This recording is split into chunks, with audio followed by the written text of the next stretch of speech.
move away from the armchairs. Then get up and out and about. This salad bowl shows dozens of neighbourhoods to choose from where you can go walking in London.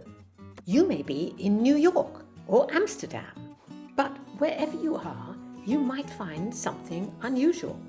For some, a city walk is great. Others prefer a walk in the park.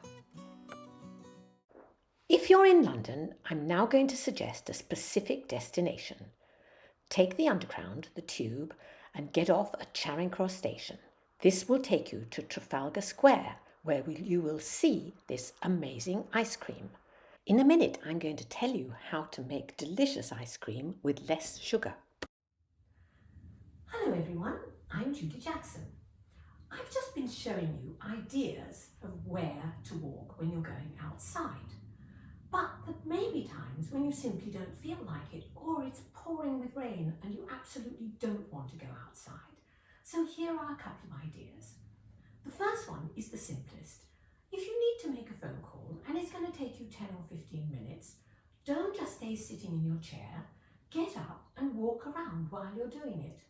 The person at the other end of the phone won't know you're doing this, and you won't even think about it anymore. You'll concentrate on your phone conversation, but it will be adding up steps for you. Another idea is if you're working from home, about every half hour or every hour, stop what you're doing, step away from the keyboard, and just walk fast to something exciting with a nice rhythm. It can be dance music, it can be pop, it can be whatever you like. But if you do this to 2 or 3 tracks or 4 tracks during the day, you will be surprised at how many steps this has all added up for you. Now there's another thing, and that is going up steps. We live on the 7th floor of our building, and of course most times we take the lift. But I've discovered that if I walk upstairs 2 or 3 times a week, it actually makes me feel better. I have to tell you, the first time I did this, I felt terrible, but now it's not so difficult. And so there again, it's helping you to get a little bit more active. Now you may wonder, what's the point of all this strenuous exertion? And the answer is simply that it'll make you feel better. I really do believe this, and it is from personal experience. Now you may wonder what this is around my waist. And all it is a pocket thing that fixes onto your waist and into which you can put your phone. I'll give you the link to where to get one of those if you want to. Coming up soon is going to be the recipe for the ice cream that isn't really ice cream, but it is very, very easy. See you in a minute.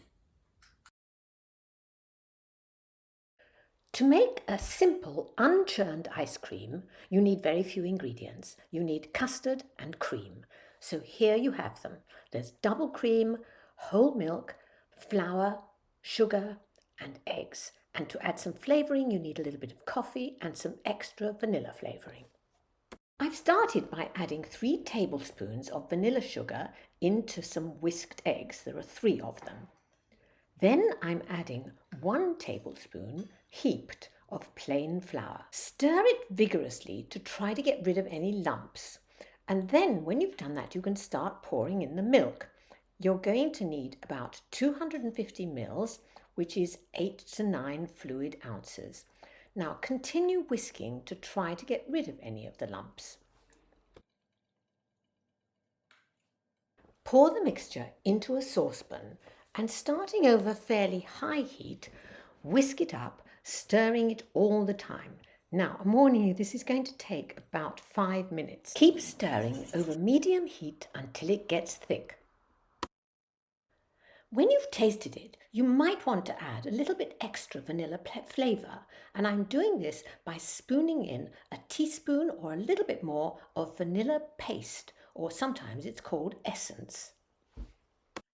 When the custard is completely cold, you'll be ready to start adding the cream. To the thickened custard, I'm going to add half a pot of double cream. It's about 5 fluid ounces, 150 mils. Whipping the cream until it begins to look stiff will also take several minutes. When it begins to leave a trail, you'll know that it's ready. Don't over whisk it.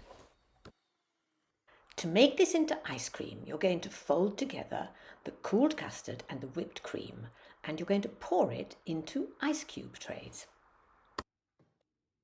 With a spatula, fold the two gently together. Don't beat it, they just have to be mixed in nicely. With a spoon, start filling up the ice cube trays. When they're frozen, you can take them out by putting a knife round each one, but it's actually easier if you leave them out for a few minutes before you do this. For a different flavour, you can add some coffee. What I've done here is take a heaped teaspoon of instant coffee, mix it with a tiny bit of boiling water, and then I'm folding this into the custard cream mixture. Here's a tray of the mixed vanilla and coffee ice pieces. And then what you can do with the rest is you can just freeze it in a bowl, and then when it's frozen or almost frozen, you can scoop it out into rounds and put it into ice cream cones. This kind of frozen ice cream needs to rest a bit before you can eat it. It takes about 15 minutes if you can wait that long. But I'll tell you, it's really worth the wait after all that wonderful walking you've been doing.